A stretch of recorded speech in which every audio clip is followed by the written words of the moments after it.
ইস, এই হোটেলগুলোতে যদি রাত্রি যাপন করতে পারতাম কেমন হতো। এক সময় এখানে রাত্রি যাপন করব, পরের বার যখন আসবো।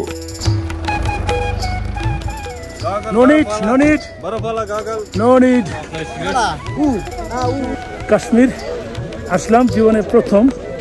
এখন আমরা গুলমার্গে যে কেবল কার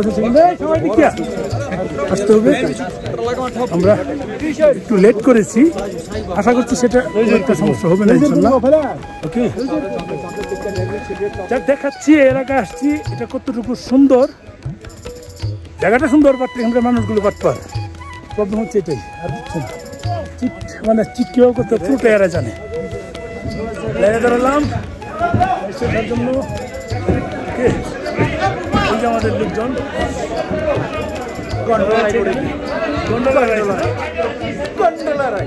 সবাই নাকি কেউ ভাত করি নাই তো? ইসমাইল ভাই ভাত করছেন না তো? আমরা এখান থেকে কেবল কারে চড়বো, তাই বাহির থেকে দীর্ঘ লাইনে দাঁড়িয়ে রইলাম। এই দাঁড়ানো অবস্থায় যখন দেখলাম, তখন মনে হলো যে হাজার হাজার মানুষ এখানে লাইন ধরে আছে। আমরাও লাইন ধরলাম উপরে ওঠার জন্য। আমরা রাইসে ওঠার জন্য অপেক্ষা করছি। উঠবো এখনই। এই কেবল কার আছে, ওই গুলমার্গ কেবল কারে উঠলাম।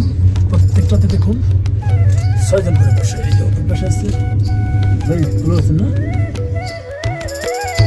আমি বলে রাখছি, এখানকার ভাড়া হচ্ছে 800 রুপি ফার্স্ট ফেজ। আমরা যেহেতু বরফ বেশি, তাই সেকেন্ড ফেজ যেতে পারবো না, তবে গ্রীষ্মকালে সেকেন্ড ফেজ যাওয়া যায়, সেটার ভাড়া আরেকটু বেশি। আমি বিস্তারিত দিয়ে দিব।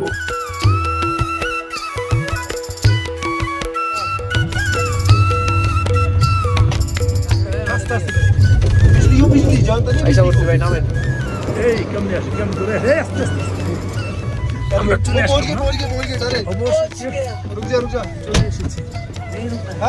रुकना 2 मिनट।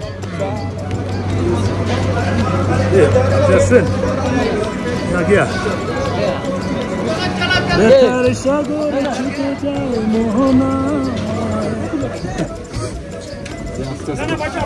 স্লিপ কাটে, কিন্তু সত্যি না, স্লিপ কাটে।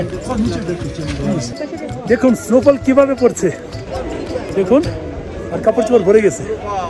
জীবনের প্রথম এরকম স্নোফল পেলাম। বাহ, বেশ। তো দেখুন উপরে দেখুন, সব সাদা।